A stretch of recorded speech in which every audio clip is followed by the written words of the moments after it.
Welcome to కీటాక్స్.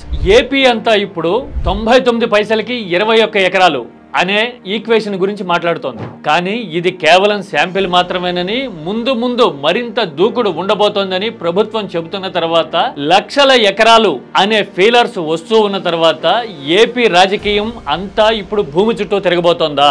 Detailed గా చూద్దాం. అంతకంటే ముందు మీరు కీటాక్స్ ని సబ్స్క్రైబ్ చేయడం మాత్రం మర్చిపోకండి.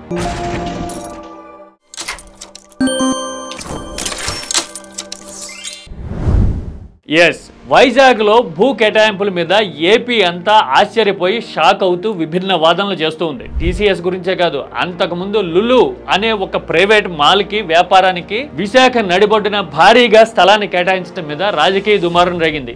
ఎలాంటి పబ్లిక్ ఇంట్రెస్ట్ లేని ఇలాంటి ప్రైవేట్ మాల్స్ కి ప్రభుత్వం అప్పనంగా ఎందుకు స్థలం ఇవ్వాలి అని అడిగిన వాళ్ళు చాలా మంది ఉన్నారు. ఏపీ ప్రభుత్వం దగ్గర, ఏపీ ఐఏసీ దగ్గర 1,00,000 ఎకరాల ల్యాండ్ బ్యాంక్ ఆల్రెడీ ఉందని, రాష్ట్ర వ్యాప్తంగా మరో 2 లక్షల ఎకరాల కోసం అని చెప్తూ ఉన్నారు. గుజరాత్ ముఖ్యమంత్రిగా ఉండగా మోడీ ఇదే తరహా విధానాలను తీసుకొచ్చారు అనే వ్యూహాత్మక ప్రొజెక్షన్ కూడా చూస్తూ ఉన్నాం. గతంలో ఆంధ్రప్రదేశ్ లో హైదరాబాద్ బేస్డ్ గా జరిగిన కేటాయింపుల వల్లే రాజకీయం తిరగబడ్డం చూసాం. అలాగే వెరీ రీసెంట్ మెమరీ, లగచర్ల లాంటి చోట్ల 100 ఎకరాల విషయంలోనే తెలంగాణ రాజకీయం అనూహ్యంగా మలుపులు తిరగడం కూడా కళ్ళ ముందు కనిపిస్తోంది. ఇలాంటి సమయంలో భూ కేటాయింపుల మీద ఆర్థిక కోణంలోనే కాదు, రాజకీయ సామాజిక కోణాల పరంగా కూడా దృష్టి సారించాల్సి ఉంటుంది.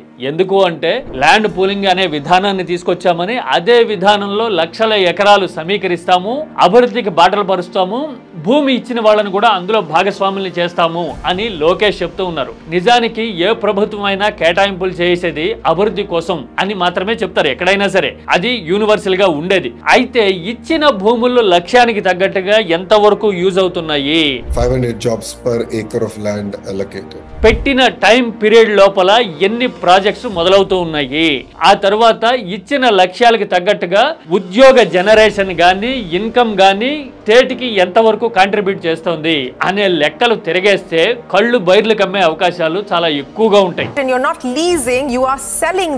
ఇప్పుడు సపోజ్ 2014-19 మధ్య విశాఖలో జరిగిన భూ కేటాయింపుల విషయంలో వ్యూహాత్మకంగా అధికారంలో ఉన్న పార్టీ నాయకులే ఆరోపణలు చేయడము, ఆ భూములు వెనక్కి తీసుకోవాలి అని డిమాండ్ చేయడం చూస్తూ ఉన్నాం. అంటే ఇచ్చిన లక్ష్యాలకు తగ్గట్టుగా భూముల వినియోగం జరగటం లేదు అని చెప్పడానికి ఇదొక ఉదాహరణ అనుకోవచ్చు.